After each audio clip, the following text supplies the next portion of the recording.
Da me za a haɗa ma shayin? Empty za ka ba. Empty? To.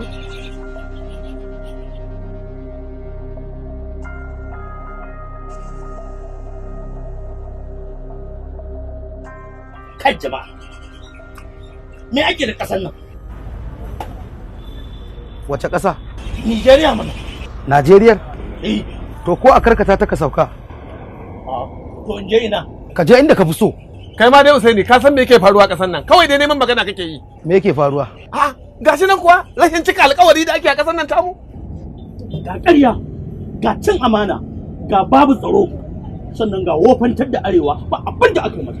Allah sarki dan adam, ga mantuwa ga rashin uzuri. Shin shugaban ƙasa shi ke da alhakin ƙaddamar da waɗanda suka cancanta suka dace su kare rayukan al'umma da dukiyarsu, ya kuma yi hoɓɓasa ya kafa kwamitin da suke da alhakin yin wannan abu tukuru na kare dukiyar al'umma da rayukansu. Shin a tunaninka shugaban ƙasa shi zai rataye jigida ya kare ka ya kare gidanka da kake ta balokoko kake daga murya? Shin duk wannan bala'in da yake faruwa ba arewa bane ba? Ya kamata a jinjina wa Buhari, ba ya kamata a zagi Buhari ba. Domin kuwa duk wanda suke da madafin ikon ya kamata su kare wannan abubuwa da suke faruwa ɗan arewacin Najeriya ne. To su waye 'yan arewa? Su waye 'yan arewa? To me ba shugaban ƙasa shawara akan harkar tsaron Najeriya, Baba Gana Mungunu ɗan arewa ne. Me ba wa shugaban ƙasa shawara akan kafafen yaɗa labarai, Garba Shehu ɗan arewa ne. Chief Protocol Lawan Kazaure ɗan arewa ne.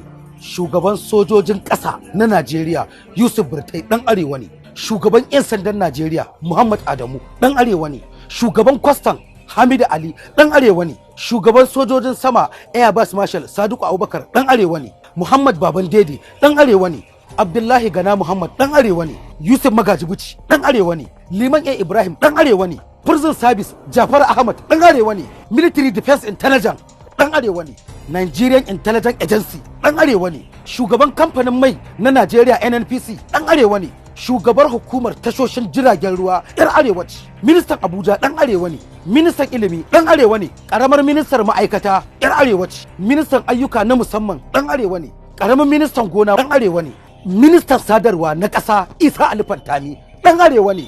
Ministan ruwa ɗan arewa ne. Ministan kuɗi yar arewa ce. Ministan muhalli ɗan arewa ne. Ministan gona na Najeriya Sabo na Nono ɗan arewa ne. Ministan tsaro ɗan arewa ne. Ministan sufurin jiragen sama Hadi Sirika ɗan arewa ne. Ministan shari'a ɗan arewa ne. Ministan yaɗa labarai na ƙasa Layi Muhammad ɗan arewa ne. Ministan 'yan sanda na ƙasa mai gardin gyaɗi ɗan arewa ne. Ministan lantarki ɗan arewa ne. Ministan jin kai da walwala yar arewa ce. Shugaban Petroleum Pound yar arewa ce. Babban sakataren Tetfon ɗan arewa ne. Darakta General na Simedan ɗan arewa ne. Kai ɗanɗano in takaita maka zancen nan, mutum ɗai masu madafin iko irin wannan sai da shugaba Muhammadu Buhari ya naɗa mutum 86 don ceto arewacin Najeriya daga halin da ta shiga da ma Najeriya baki daya. Shin ɗanɗano mutum ɗaya tak ko mutum 86 ciki wane ne ya laifi? Yanzu kai Usaini, na je kai maganar ministan noma. Yanzu mu a ɓangaren noma mu mutanen arewa me aka mana? Domin mu arewa da noma muke takama. Alhamdulillahi, a ranar 17 ga watan Nuwamba shekara ta 2015 shugaba Muhammadu Buhari ya kaddamar da wani tsari na ba da rance ga tallafa wa manoma, kama daga kan taki, iri, magungunan kwari, filayen gona, kudade, koyar da yadda za a yi noman da kuma tabbatar da samun isasshen abinci da kuma aikin yi ga matasan Najeriya.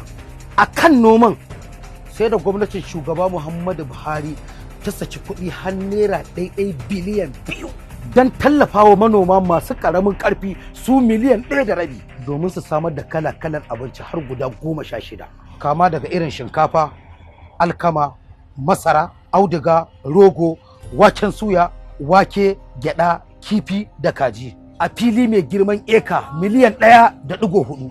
Kai Usaini, wa'ina kake samun wannan labaran ne kai? Ina bibiyar gidajen rediyo na gaskiya da kuma jaridun da suke sahihan jaridu, ba inda kuke bibiyar social media ake yada ƙarya ba.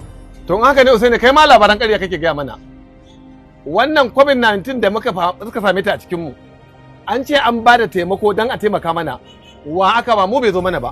To naira biliyan 50 gwamnatin shugaba Muhammadu Buhari ta kasaftawa magidanta a matsayin bashi don tallafawa masu ƙananan masana'antu da matsagaita wanda wannan annoba ta shafa ta coronavirus.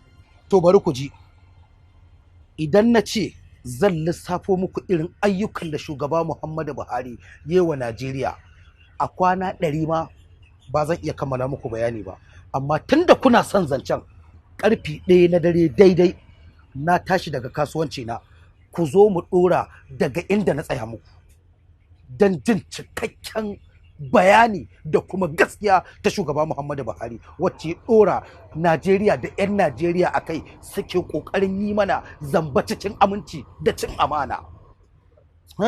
Zancen banza kawai mutane ba kuwa bibiyar labari na gaskiya, ga abu zahiri a ƙasa da shugaba Muhammadu Buhari ya yi wa al'ummar Najeriya da ma Najeriyar baki ɗaya.